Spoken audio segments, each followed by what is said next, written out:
A gente conversa agora com a senadora Elisiane Gama, que é do Cidadania do Maranhão, tem tido presença constante, é integrante da bancada feminina, tem feito bastante questionamentos frequentes nas sessões da CPI da pandemia. Eu agradeço a sua participação conosco aqui no Visão, senadora, e gostaria de saber qual a sua avaliação do depoimento do ex-ministro Eduardo Pazuello.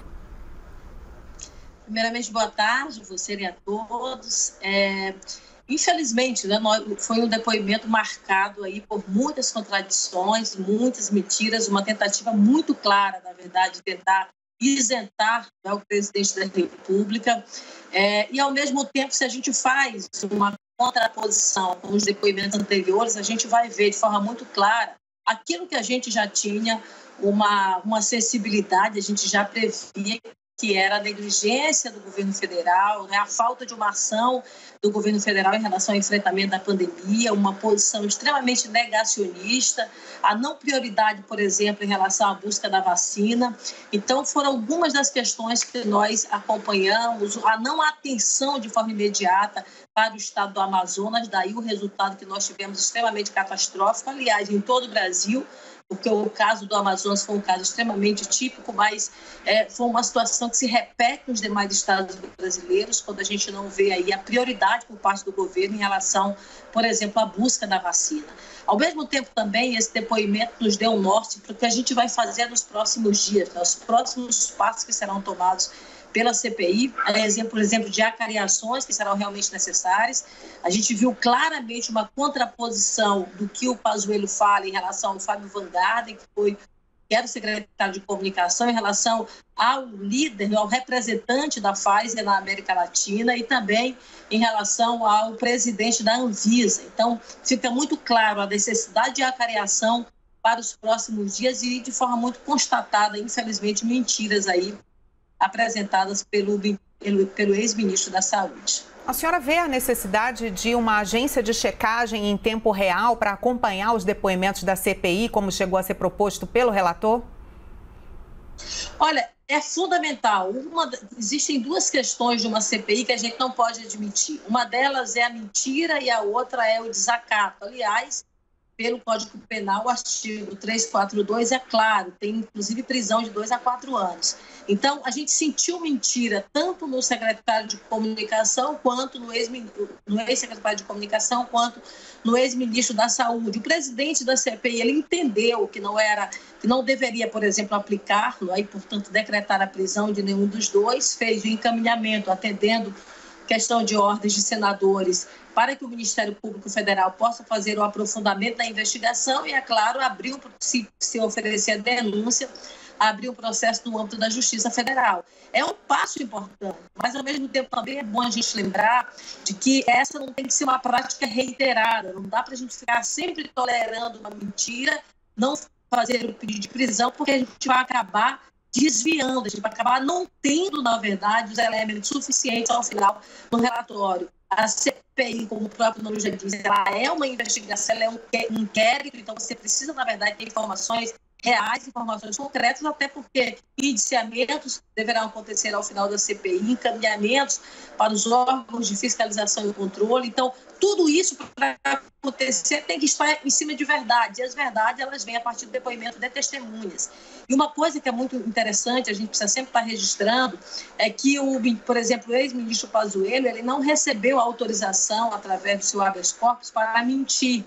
Ele estava ali, assegurado, por um habeas corpus, para não falar, para se calar em casos em que já é investigado em algum processo que está em curso no país. Mas, nos demais, em referência, por exemplo, a terceiros, ele estava na situação de testemunha. E, como testemunha, ele não poderia mentir, estava sob juramento de não mentir. Então, esse habeas corpus não protege, por exemplo, de que o Ministério Público Federal lá na frente possa fazer, por exemplo, uma denúncia dele. Então, tudo isso realmente nós estamos muito atentos, vamos estar acompanhando passo a passo. Acho que haverá uma necessidade, de fato, do retorno dele, seja para uma acariação ou para um novo depoimento, mas não há dúvida. Ele esteve na condução da política da saúde no Brasil no período de maior gravidade do Brasil. Ao mesmo tempo, foi no período crucial para que a gente pudesse ter acesso, por exemplo, às vacinas, o que, infelizmente, não aconteceu. A gente acabou retardando essas relações contratuais, de fechar contratos de forma muito mais específica com a Pfizer, por exemplo. Poderíamos estar numa fila para ter 30 milhões ou 70 milhões de doses, foi o que foi apresentado pelo representante da Pfizer, e, infelizmente, o Brasil não aceitou, não conversou, não respondeu aos e-mails. Hoje, por exemplo, a Folha de São Paulo faz um destaque de que 14 comunicações de e-mails da Pfizer não foram respondidos pelo Brasil. Então, você vê claramente uma omissão, e a omissão é crime, uma ação criminosa que, ao final, somou, sim, para esses cerca de 450 mil pessoas, mil brasileiros que vieram a óbito. Né? Então, uma situação realmente extremamente degradante e que nós da CPI não podemos deixar passar de forma incólume. Precisamos estar muito atentos, porque eu acho que esses indiciamentos deverão acontecer ao final. Bom, a gente conseguiu restabelecer o contato com a senadora Elisiane Gama, ela que é do Cidadania do Maranhão. Bom, a senhora, muito obrigada. Então, desculpe aí, a gente tenta, né, vencer esses percalços tecnológicos, senadora, mas estamos em contato novamente. Bom, eu gostaria de saber com relação à bancada feminina. A gente viu ali depoimentos bastante significativos, até eu gostaria de... Já falei da senhora, gostaria de falar também de outras integrantes ali da bancada feminina. Tivemos Cátia Abreu, Simone Tebet, também a senadora Leila do vôlei, que fizeram intervenções bastante significativas. A senhora acha importante esse lado também da bancada feminina como atuante na CPI da pandemia? Olha, muito importante. As mulheres, elas têm tido a sua atuação, e é bom a gente lembrar, Carla, que desde o primeiro dia da CPI, nós já manifestamos realmente a nossa disposição de atuar de forma muito intensa na comissão, muito embora não tenhamos, na verdade, nenhuma mulher como membro da comissão, nem titular e nem suplente. Eu fiz uma questão de ordem logo no primeiro dia ao presidente da comissão, e ele atendeu, na verdade, esse pedido, que foi a permissão para que uma de nós falasse a cada comissão como titular, não é? Durante o processo das oitivas, e ele, na verdade, admitiu. Eu acho que você, como o Brasil inteiro, acompanhou, houve ali uma certa animosidade dos colegas parlamentares, entendendo que a gente não tinha, na verdade, esse direito de participar, mesmo não sendo titular, mas participar do processo de oitivas. Eu sempre lembro, a gente não tem direito a voto, a gente não tem direito a requerimento, a gente não tem nenhum outro direito que o titular de uma comissão tem. Nós temos apenas o direito de perguntar. Mesmo com essa animosidade, mas nós fomos muito firmes e resistentes ao lado das demais colegas, não é? E aí, então, nós conseguimos, na verdade, assegurar essa nossa permanência de fazer as nossas intervenções, e a gente tem realmente participado de forma muito intensa, muito ativa, não é? Dando a nossa contribuição, como as mulheres têm dado contribuição nas mais variadas formas de atuação, seja em plenário, seja em CPIs, né? Seja nas comissões permanentes. A gente está lá muito firme, não é? Independentemente de se estão gostando ou não, mas vamos continuar firmes até o último dia da CPI. Yuri. Oi, Carla, obrigado. Senadora, boa tarde, obrigado por estar conosco. Vou manter o assunto aqui que a Carla me perguntou e jogar a pergunta para a senhora sobre essa questão da decisão de intervenção federal ou não no estado do Amazonas diante do colapso que ocorreu no mês de janeiro. Na sua avaliação, senadora, isso configuraria uma negligência do presidente da República? E mais, foi esse, de fato, um dos pontos em que o ex-ministro Eduardo Pazuello não conseguiu fazer essa blindagem de decisões diretas que poderiam ter sido tomadas pelo presidente da República? Exatamente. Você vê durante todo o processo de interrogatório, ele sempre fazendo a proteção, puxando para ele, para o peito dele, as responsabilidades quando se tratava do presidente, ou então, às vezes, mentindo de forma extremamente clara, não é? Que a gente viu isso em vários momentos, não é? Ou tentando, na verdade, contemporizar em alguns momentos, de fato, de sua fala.